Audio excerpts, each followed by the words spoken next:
Okay, let's call the meeting to order. Pursuant to Governor Healy's March 29th, 2023 revised order suspending certain provisions in the open meeting law, TL Chapter 38, Section 18, meetings of the Berkshire Hills Regional School District School Committee will be conducted both in person and remote through March 31st, 2025. Agenda items listed are those reasonably anticipated by the chair. Not all items listed may in fact be discussed. Items not listed may be brought up for discussion to the extent permitted by law. This meeting is being recorded by CTSB, the school committee recorder, and other members of the public. Once transcribed and approved, minutes will be made public and posted to our website. So we do have at least one member participating remotely. So let's do a roll call. William Bolt. Present. Dan Hutchinson. Present. Jason St. Peter.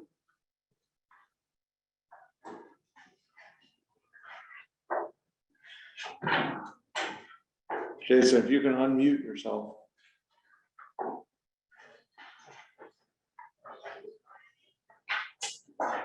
We might have to come back to him. Yeah, we'll come back to Jason. He is on the line now. Bonnie Buffoni, I don't see him on the line. Yes, perfect. Great. Okay, yep, here. Sarah? Here. Bill? Present. Diane? Yes. And Ann? Here. And You said it. I thought I did, but I wasn't sure. I'm here twice. You're here twice. You don't get to vote twice. And I'm present.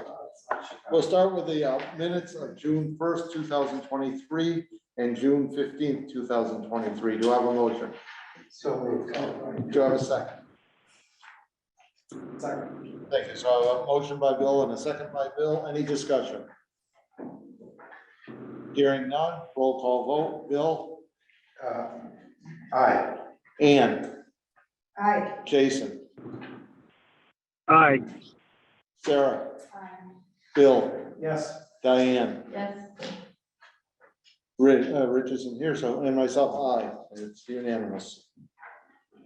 Peter, right over to superintendent's report. Okay, so I'm gonna start with some roses and thorns, and maybe the principals will share a couple things too. And it's summertime, so we're more in the roses than we are in the thorns right now. There was a nice article that NGLC published about youth and adult partnerships, and Christine might talk about it a little bit too. I sent it around, and it's on our social media and maybe our website. So I think that's good and reflective of some deep work that's going on. I also sent around to the school committee that we were awarded a USDA farm to school grant.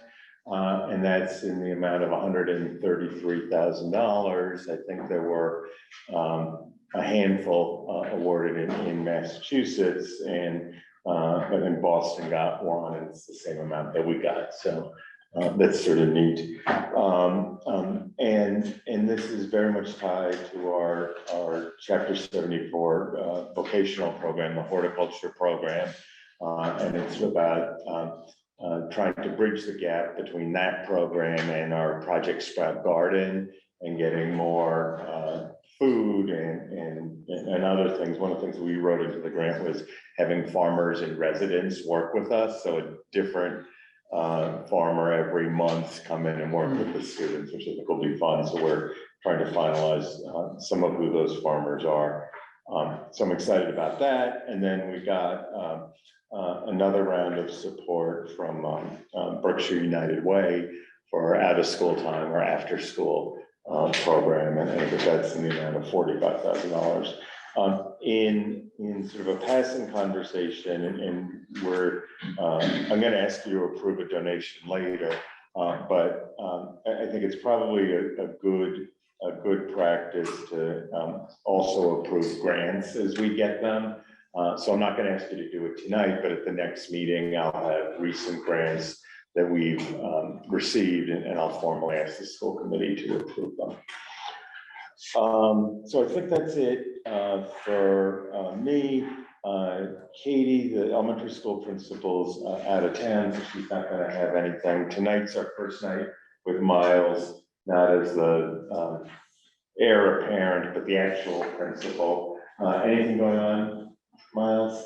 So it's pretty quiet in the building. We do have the summer extended year program in the building, and that's going very well. It's nice to see the students continuing to be engaged.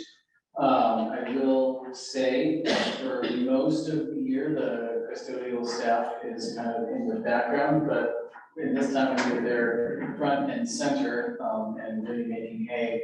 And I think it's worth noting that they have made the building really sparkle right now. They're working very hard. Great. R.S.D? Yeah, I think I just want to build a little bit on what Miles just shared with our summer program, the transition program. Brian Kelly this year worked really closely with some folks from the state to think what the summer transition program looks like for our incoming ninth graders. We have about 15 students participating, and it's an entire project-based learning experience that is all focused on the history of driving and the future of driving and vehicles. And we started, it was launched the first week. We had all of the hot rods on the campus. We have a professional photographer working with the students that are helping the students take photos and document their experience. They then met with Great Barrington Police Department and Fire Department to learn about safety issues around vehicles, and actually made a presentation to Mark Kravinsky around recommendations for the town of Great Barrington downtown to make it safer in terms of driving and pedestrians and bikers. Yesterday, there was a Tesla on campus, and the students got to experience being in the car that's self-driving.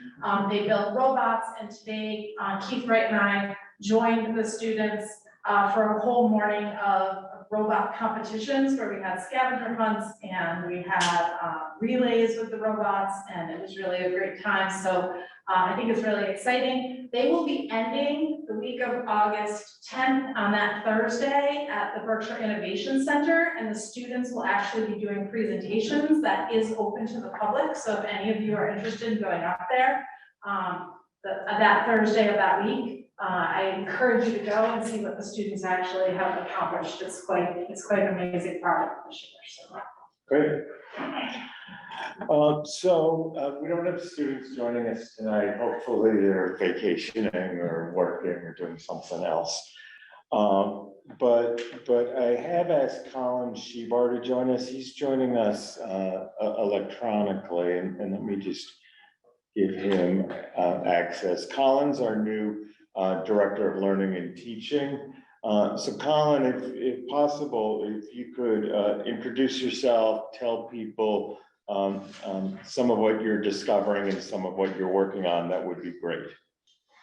Hi, yeah. So can you hear me? Yep. Okay. Hi, I'm Colin Shebar. I'm really excited to be here and to be joining the team. I appreciated the chance to just kind of say hello to everybody and introduce myself now that I'm here. Just spent the last couple of weeks really digging into and getting a feel for all the great work that's been happening here in Berkshire Hills over the last couple of years. Really trying to look at it in the lens of kind of how can I just pick up where we are and help offer some support and get us to where we're looking to be. Really trying to make sure that the work we're doing is in line with the goals that we have as a district, and just trying to help everybody everywhere I can. I've also been really focused on the admin retreat we have coming up next week. I think that's going to be a really great opportunity for us to get together and kind of as a team just do some group thinking, kind of build some norms and ideas on how we kind of want to work together and accomplish some of those goals that we've set for ourselves. So I think we've got some really great stuff going on, and I'm excited to help out with it. Great. Any questions for Colin? All right. Welcome aboard, Colin, and we'll see you at future meetings, and are excited that you joined us.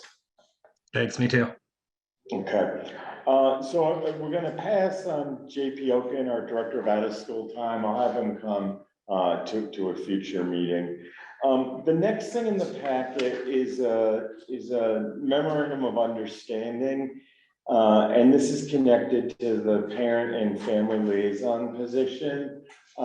This is a newly created position that just got put into the Unit C contract. And in putting it into the contract, I made a couple mistakes. So the purpose of this MOU is to try to correct the things that I misstepped on. The first one is the position's meant to be a fiscal year employee. So the person's going to work 260 days. And that's so they can do a lot of summer planning. So things are ready to go for parents and families before the start of school. The second one was the starting pay. We had listed it at $19 an hour, which abstractly is not a terrible starting pay. But in looking at it, the person's coming from a paraprofessional role within the district already. So having the person start at $19 an hour would actually be a decrease in pay, and the position has more responsibilities and more time. So I'm recommending that it start at $22 an hour. And then the third point is that the role is going to require additional work on nights and weekends. So I am also recommending just adding an additional $2 an hour. So the total compensation would be $24 an hour. I spoke with the Unit C representatives and the BHEA Unit A representative, and they're supportive of this, and I think it's good. The last one that I'm just noticing says 3 instead of 4, so I'll correct it. So there are 2 3s in the draft agreement. Is just the catch-all. This is a one-time non-precedent setting exception, and will expire at the end of the contract. Do I have a motion to accept? So moved. Do I have a second? Second. So I have a motion, a second, discussion. Is $2 an hour, so it's 24 irrespective of when those hours are incurred? Or Yes. just 2? Yeah, no, that was something that we discussed, right? Because it was just sort of, it's a way to compensate the person anticipating that. So I'm not giving them $2 an hour if they work from 5 to 9 at night. They're just getting a blanket $2 an hour person, like being on call as needed. Okay. Anyone else? Hearing none, roll call vote. Bill, Aye. Ann, Aye. Jason, Aye. Sarah, Aye. Bill, Yes. and I, it's unanimous. Great, thank you. So the next one, and I can talk a little to it, and Jason could if he wants, but you don't have to, and Steve Soul could too. We were approached by Michael O'Brien, who's a parent of several graduates, including Jack O'Brien, who unfortunately passed away shortly after graduating. And he has made a proposal to build and donate a snack bar to be used at the high school. He started, or his whole family started the Smile Like Jack Foundation, and they run, and maybe people in this room will participate in it, but several running races a year. That's a fundraiser. They've also done other fundraising. They sell sweatshirts, a whole bunch of things. And they've really built up a nice sum of resources. They fund scholarships, which are great, and we really appreciate that. But the thinking about the snack bar was it's something Jack would really appreciate. So he may not be the biggest fan of scholarships, but he would be a big fan of the snack bar. And I think it's a nice way to recognize it and support him. So he's been working with Steve Soul and I think Jason a little bit around designs and plans and trying to get stuff permitted. And it's evolving a little bit, but I think it's a nice idea. It's a very generous offer, and it recognizes somebody who cared a lot about the school and the community, and who the community continues to care about. Any questions or comments? Yeah, where would the snack bar be? Steve, is that finalized yet? Yeah, just, do you know where the one was last year? Is this an outdoor thing? Yes, Okay. yeah, it's just north of there, probably about 20 yards. So instead of that shed that they have. Yeah, what he's proposing will have electricity, water, sewer line, sinks, like kitchen. So the health inspector will be involved, building inspector, electrical, plumbing inspectors. Okay. Can it be salvaged when we tear down the high school? Yes, he's gonna build it in a manner that he can take it apart and put it up somewhere else if we choose. And he also understands that it may serve a different purpose in the future. But most certainly it's gonna be fairly mobile. I mean, it's not gonna be terribly easy to move it, but Not on wheels. no, Yeah. no. We'll have enough power to run grills and popcorn puffers and Yeah, those things that fuses where as well. yeah. And his aspiration for a timeline is to have it up and running this fall. Just, so as you're talking about it tonight, I would imagine before the next meeting, I'm going to be quite involved with a lot of approvals and a lot of yes and no, so if there are questions, now's the time, because we can't pull together these little meetings to have you all vote and weigh in on things. Will it be insulated? No, he's gonna have it so that we can drain it quite easily, and so we'll winterize it over the winter, but we hope to use it during the spring for some of our larger track meets, possibly even for base. It's not gonna be great proximity wise for the baseball, but we may try it out to see if people are willing to walk up there. And Yeah, softball. managing the money is not an issue. I mean, assuming none of this is free. The cost of the construction money? No, if somebody comes up and wants a bag of popcorn. Yeah, it'll be run by kind of the same people that are currently running our concession stands, which are the booster clubs. So it's gonna be up to them to stock this building with whatever it is they're gonna wanna prepare. And it'll be a little bit of a change. They're gonna need to be safe certified if they're gonna actually cook for public. So it'll be a good change. Yeah. But it's just gonna be a little different, that's all. And will it have a covered place to serve? Yes, he wants to have like a little porch where you stand up and you order and that'll be covered. Yeah, and it'll be, that is gonna face the building, not the field.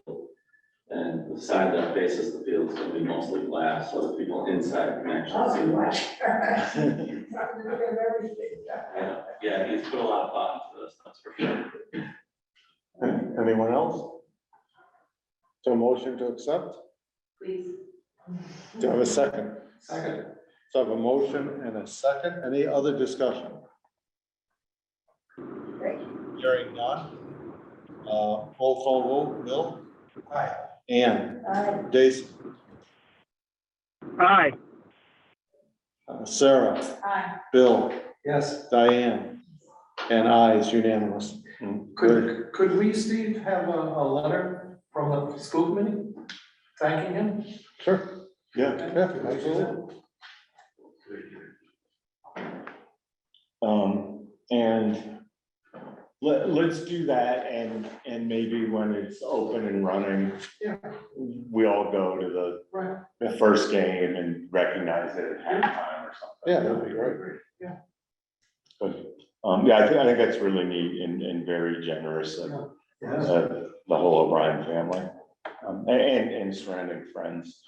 So the next thing are the 3 handbooks. Again, I'm sorry, they're long, right? So if you read them all, it's like reading War and Peace or something, right? It's 400 plus pages. A couple things before we discuss them.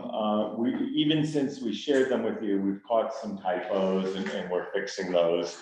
I think I shared in my initial note that the numbers in the table of contents don't line up because it's a big pain to do that and then make edits and then redo it all. So disregard There are a couple things, and we'll talk about this in a little bit, but that are still in flux, the electronics and social media. So there's placeholder language in there, and we'll revisit that in the coming months. I think most of the rest of it is largely in the right direction. And this is like I used to joke about you paint a bridge, and when you finish one end, the other end starts rusting and you start all over. This is a little bit like that. But I think they're moving in a pretty good direction. I'm happy to take any specific feedback on any of them, or if it's easier, just for somebody to reach out to me later. Yeah, if it's grammatical, just reach out to Peter. We don't need to do that, but if it's content, I think that's what we really want to focus on. Are there significant changes from the last version? A little bit, right? So the high school went through theirs with really a fine tooth comb, and tighten up things. And then one of the tensions is the handbook is sort of the colloquial version, and ideally it's perfectly aligned with policies and procedures. And we discovered in looking at our handbook that years of rewriting it, there were some disconnects, and we tried to explicitly correct all of those. And then policies are informed by state and federal laws, which are always changing.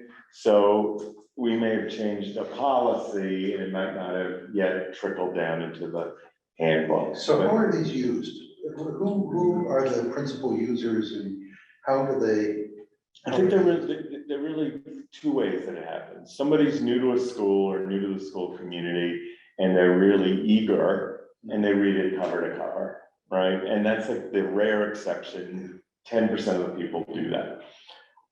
They're most often used when something goes wrong, and then somebody wants to figure out what the process or procedure around what went wrong, right? And often I'm sort of alluding to a student making a bad choice, and there's some consequence for the student making the choice, and then the parent who feels aggrieved by the student who made the bad choice wants to see where does it say in writing that you can't make that, or you shouldn't make that bad choice. And sometimes it explicitly says no graffiti on the bathroom mirrors, and sometimes it sort of more broadly, there's just an expectation that you shouldn't write on anything except in your notebook, right?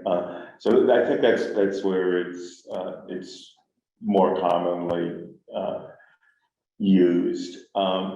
Separately, we're working on a faculty and staff handbook, and some of it's, and this is the case in this too, parts of this are uniform throughout the district, and parts of each of them are specific to each building. And one of the things we try to do is we're continuing to try to make stronger connections across the three schools, so the practices are the same, because often families have kids in multiple buildings, and why is something addressed this way in one building and that way in another? And it may make sense, like the elementary school needs to do something that's developmentally different than the high school, but the basic approach should be parallel. Okay. Other questions or thoughts? I was just gonna say, in regards to what Bill has asked, I was teaching when a court case came up, and the judge referred to the student handbook and said specifically, it was a case of vandalism. And the judge instructed the school district, through the principal at that time, to add this aspect of the vandalism, because it was not in the handbook. So they are important. I haven't read all three of these Yeah. Cover to cover, but I assume none of them says don't defecate on the floor of the living room. No, So, where do you stop with that kind of thing? It's ridiculous. No, I mean, when, at one point, when I was working in New York, I had 3 like 4-inch binders of policies. And now it's not even in binders anymore, right? It's all online, but it does get a little unwieldy. And in the world we live in, almost every policy is tied to some previous litigation. And then they make you make a new policy, and then you make another one. And I wish we could just sort of follow the golden rule or some iteration of it, and like, don't hurt yourself, don't hurt anybody around you, don't break things, and be nice to people. But that is in the restorative justice sections of the handbook. Right. Both the middle school and the high school. Yeah. It's exactly the golden rule, what you stated. Yeah. Anyone else? So a motion to accept the handbooks? So moved. Do I have a second? Second. Any other discussion? Hearing none. Roll call vote, Bill. Ian. Aye. Jason. Aye. Sarah. Aye. Bill. Yes. Diane. Yes. And I, it's unanimous. Okay. So the next one is sort of interesting, and it's a placeholder, and I want to frame it and give you a little context, and maybe even have a discussion about some of the articles I shared. We're in really interesting times connected both to electronic devices, cell phones, earpods, AirPods, watches, all of it. And then connected to that, also social media.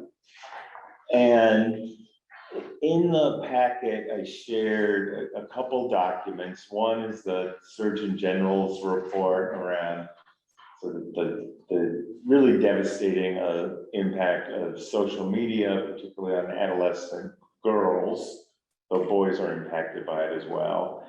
And then the addictive nature of cell phones and the rabbit hole that people are going down connected to that. What I'd like to start is a process where over the next several months, as a school committee, as a community, as students and as families, we have some hard conversations about that.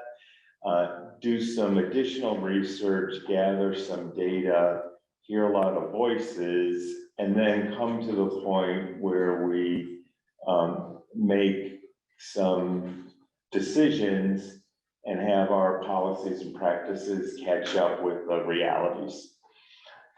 Some districts have, and increasingly more and more, have outright banned all sorts of things. Cell phones, ChatGPT, all of it. I don't often think banning is the right way to go, but then I read the Atlantic article, which I think was 4 or 5 tiers. I don't know if folks had a chance to look at that one. And often I personally take sort of the middle approach, which is you don't ban it, but you don't do nothing, you do something in the middle. And the author and some of the researchers connected to that are saying that anything less than taking a really serious approach could be highly problematic, because adolescents, for that matter, all of us, are sort of wired to get positive feedback from the devices, and just to think that somebody on their own could demonstrate tremendous self-control and not look at them may be unrealistic, right? I'm trying to be open-minded in this. I went into this thinking we'd do a middle of the road approach, and I came out of looking at a lot of this, and I'm a few weeks ahead of other people and looking at stuff, feeling stronger about it. That all being said, this is a big enough deal that I think we need to have lots of conversations about it. There are people that like it just because they like it, and their parents and families who, in the context of safety and swatting events, want real-time access to their kids, right? And that's a pressing need, though in our two incidents, the real-time access actually was probably negative, in that sort of false messages got out, parents responded, police who could have been using their time to secure the building and evaluate the threat, spend time talking to parents and keeping them away from the building so the other police could do it.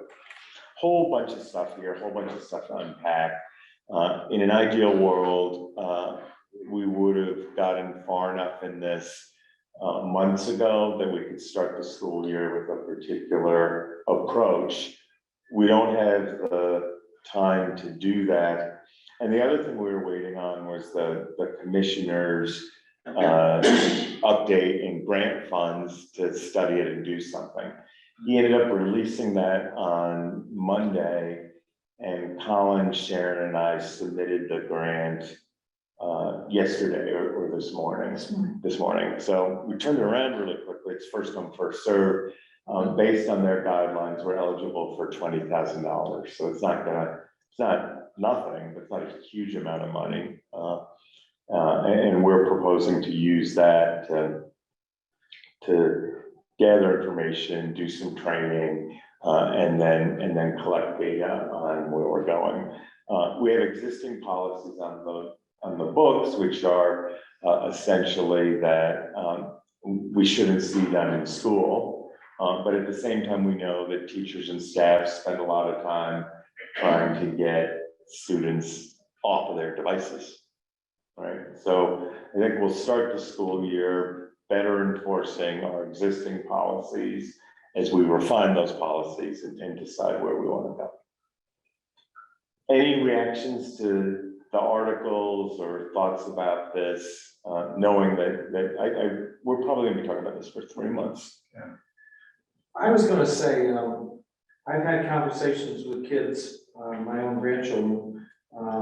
Currently, one is at Monument. They're very concerned that we're going to set a policy before the beginning of the year, which I told Hannah it's not going to happen. Don't worry about it. But I think we should involve at the earliest time the groups that Christy works with, and it shouldn't come from top down. It should be the people who are directly affected, which are the students and the teachers. And the SOB group, I think we're very lucky based on that article that you said on how SOB works.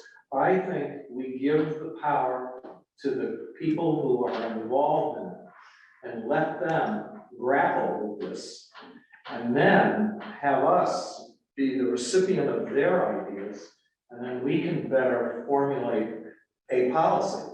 I hate to see things from the top down.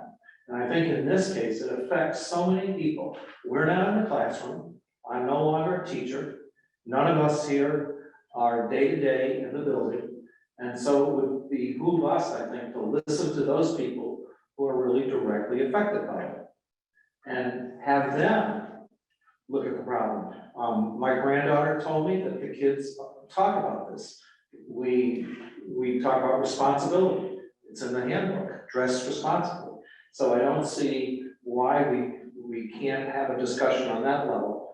And then, as we're doing ours, what do they come up with? Yeah. Where do they see the problems? Some teachers have a pouch.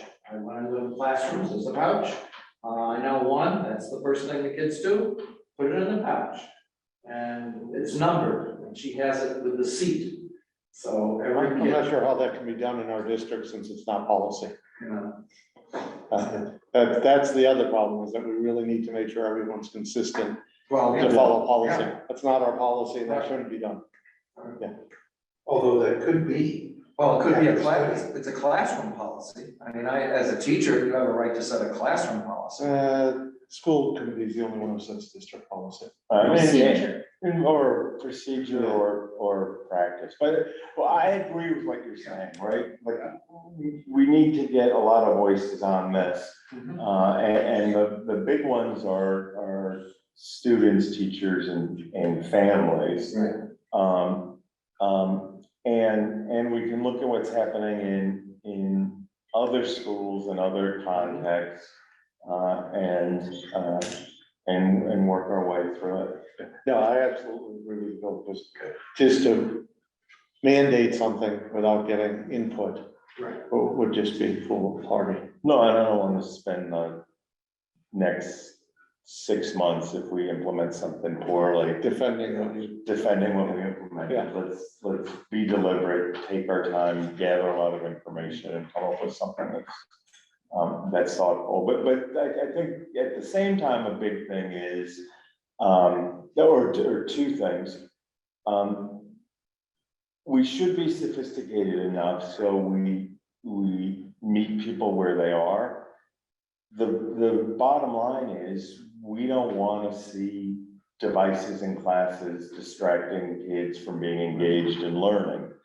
And if Sharon can keep her phone in her pocket, then we should leave Sharon alone. But if I have to keep looking at mine every 5 minutes, then maybe it's time for my parents or the equivalent to come in and meet with Christy. And even if that happens and I still can't do it, or somebody in my own family is texting me incessantly because they want to check in on me, then there's some other level of something that happens. So we'll be deliberate, we'll take our time. And the folks who can self-manage this will be really excited about, and the folks that need more support will figure out ways to do It would be interesting to learn about other school districts that have already dealt with this. And not that we would model right down the line on some other school district, but to see somebody, a district that's done it and has had to deal with the effects of it. Yeah. You know, opposition or acceptance, common violations and the like. Just as I agree that you want it bottoms up, but it would be nice to see a policy that's already in place somewhere else that's working. Yeah, and one of the things we already have read about and heard about is the first month of whatever happens is really hard. And the second month, folks largely describe as wonderful and a relief, because as engaging as looking at your phone can be, it's also a terrible burden. And when people leave them in their pocket or put them in a pouch or leave them in their locker and aren't attached to them all day, many students or most students feel that relief. Yeah, sure. But I think but it's hard for them to feel that in the first month when they're stepping back. And then we talked about this a little bit. We had a policy meeting on Tuesday, and we talked about it a little bit then. And one of the other things that came up was what we do in school is part of it, but how we give students tools to navigate the complexity of this on their own time out of school is also important, because there are lots of kids who go to bed, pretend to go to bed with a phone on their night table and don't really get to bed till 2 a.m. And that's not happening in school, but it's impacting what's happening in school. And we do that in health classes and in lots of other areas, and it's some of the same coping mechanisms. Okay, thanks for that. To be continued. I'll give an update on the Regional School District Planning Board, but I want to preview 3 very exciting things. At our next meeting, we're going to talk a little bit more about cars and traffic safety on and around our campus. And I'll make a point to invite a lot of people from the public as we start to roll out some things that are also complicated, but particular hotspots are the space in front of Muddy Brook where folks like to double park to drop off their kids because it's a shortcut. So that's one. The spot across the street in front of Du Bois, where the rocks are, where people also like to double park, which is particularly unsafe. The continued stuff around the entrance and exit to the high school, and then any and all driving, mostly to the fields, but also on campus in ways that's unauthorized and problematic. So I think, Steve, did I catch all the major spots? So I think those are the major areas. So that's one thing for our meeting on the 17th. The other one is the Stoke people are also coming on the 17th to share their formal report. And we'll share a clean copy of that in advance of the meeting, like a week before, so you all have it and can read it, and they can spend more time responding to questions than going through the report, though they will go through some of it because it'll be valuable for the broader community to hear it. And then you thought we forgot it, but we didn't.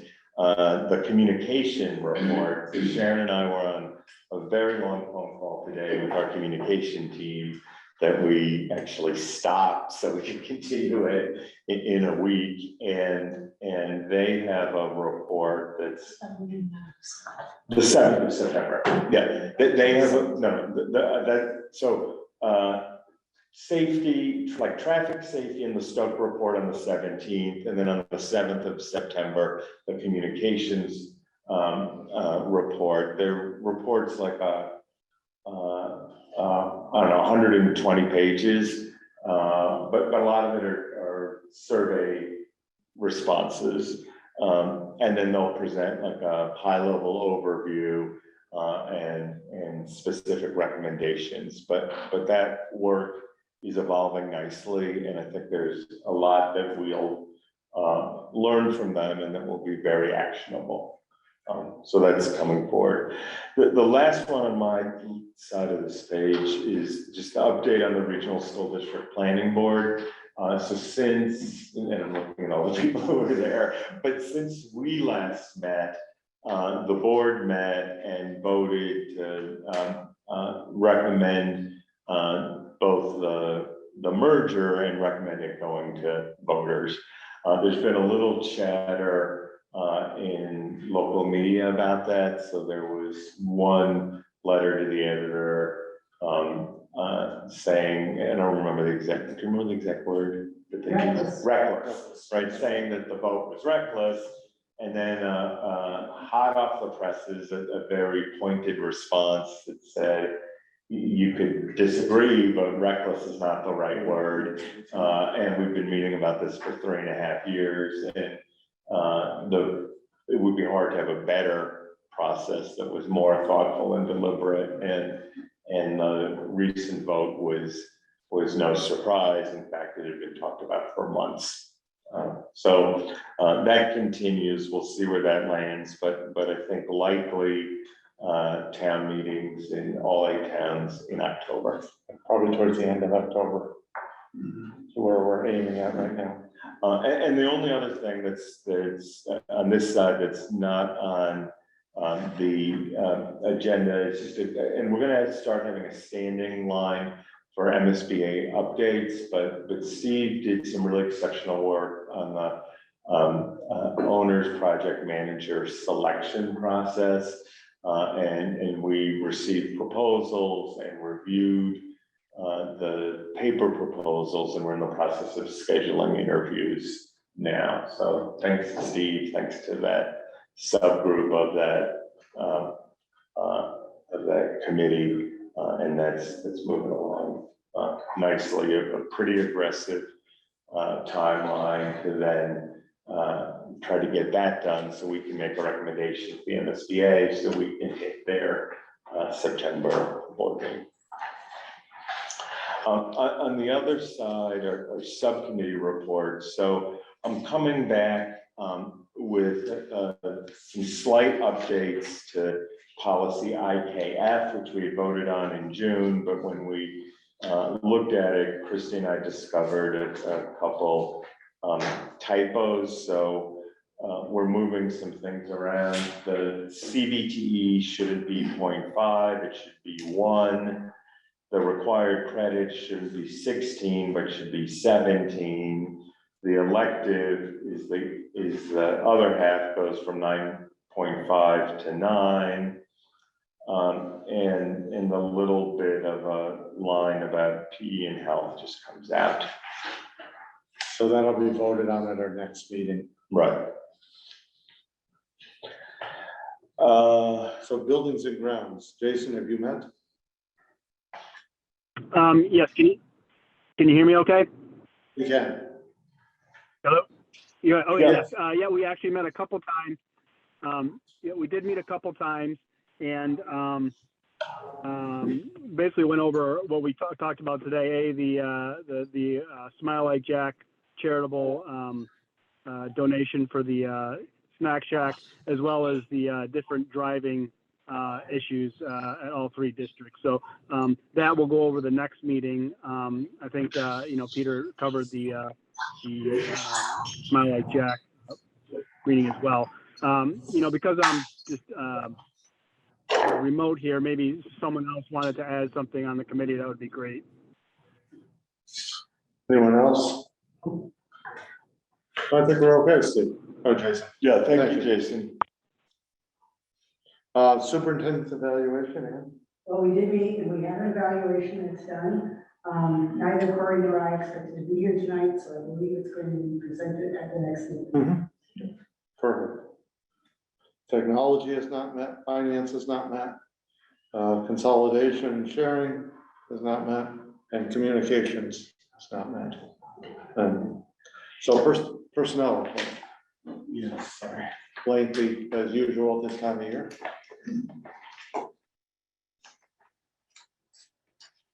Yeah, so just a couple things to highlight. A bunch of new hires. Colleen Seward was our new health instructor at the high school. Madison Gaudet, new music teacher at the middle school. Lori Harrison, a longtime librarian in Great Barrington and parent of a graduate, is stepping in as our full-time Muddy Brook librarian. Lynn Webster is coming to us with extraordinary high recommendations and reputation as a kindergarten teacher. And Evelyn or Evie Agar, who did her internship with us, is coming to us as a school psychologist. Dan Pomerantz, fairly recent graduate, is coming to us as a paraprofessional. Beth Cook is stepping into our role as instructional coach. Jody Hall is becoming the assistant director of food services and still keeping her other duties. And Martha Escobar is our new family and parent liaison. We're also recognizing Bill Florick, who worked for us for years as a horticulture teacher, and he's retiring. And then a number of resignations, all folks who had a big impact. I think the rest of them are appointments and stipended roles. Thank you. Any old or new business? Yeah, we have one connected, and I'll have Sharon do it, but at the end of the year, we often move money around and do some transfers, and we have one connected to that. So Sharon, could you share some context and we can address that? This is actually a reallocation. The difference is the transfers when you move funds. This is a reallocation of an expense. We have a choice student, and as we've talked about before, we receive $5,000 for every choice student. However, if we have choice students who also have special education needs, we also get that cost back. We had a choice student who needed a placement to fulfill his IEP and his needs. We charged that to the operating budget and then received all of the funds back in choice at the beginning of this month, so I'd like the school committee approval to just reallocate that expense to the choice revolving fund, because that's where the revenue is for this student as well. Any questions on that before we have a motion? I move to reallocate $223,847.20 of tuition to the choice revolving fund to appropriately account for the expense against the revenue. This is one student. Yes. Do I have a second? Second. Any questions or comments? Sorry, No, it's this okay. is one student. Yeah. That's a big number. It is. I'm not trying to probe. No. So let me sort of speak in general terms to separate it from one student. Students with really unique needs often can have those needs met with us, and occasionally we don't have the skill set or the resources, or there's something really unique that their needs are better served in a highly specialized program or setting. On the low end, specialized programs probably range from $50,000 to upwards of $400,000. So 200 and whatever it is unusual, pretty high. In another district who I was working with, we had a student in a specialized program. They're probably humming. You're smoking. Jason. That was even more than that. The important thing is when it's we meet our financial obligation no matter what the case is, but when it's a choice student, the sending, it's not our obligation to meet, it's the sending community's obligation to pay us to then meet their obligation. So that's the case in this one. And sometime when Kate's not in today, but when she's in, when she does her annual report, she has a nice chart that shows over time, we have many fewer outplacements than we used to, and we're able to meet most of kids' needs here, but occasionally there's something that we just can't meet. Yeah, okay, thank you. Anyone else? Could you just give Jason back? Oh, yes, sorry. That's okay. Where did I, yeah, he's still there, it just doesn't. Okay.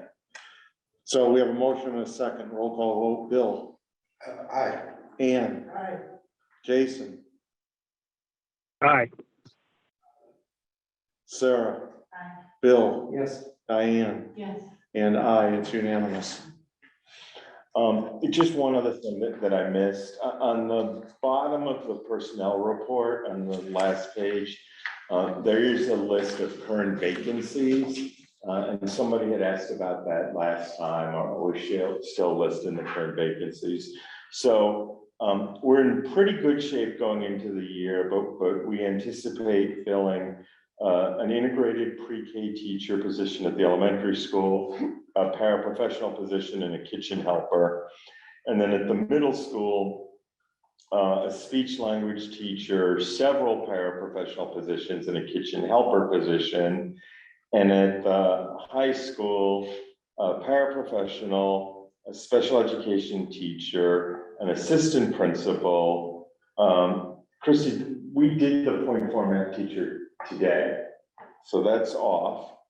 We got a really exciting teacher who retired from the Brookline schools with lots of experience, so that's great. A horticulture teacher, a cook, a kitchen helper, and a one-year science appointment, which we've also taken. Made an adjustment for. We made an adjustment for. And then we anticipate scheduling interviews for the diversity, equity, inclusion, belonging school culture coordinator next week. So that's just an update on hiring. Any other old or new business? Any public comment? Seeing none by unanimous consent, we are adjourned. Thank you. Great, thank you. Thank you.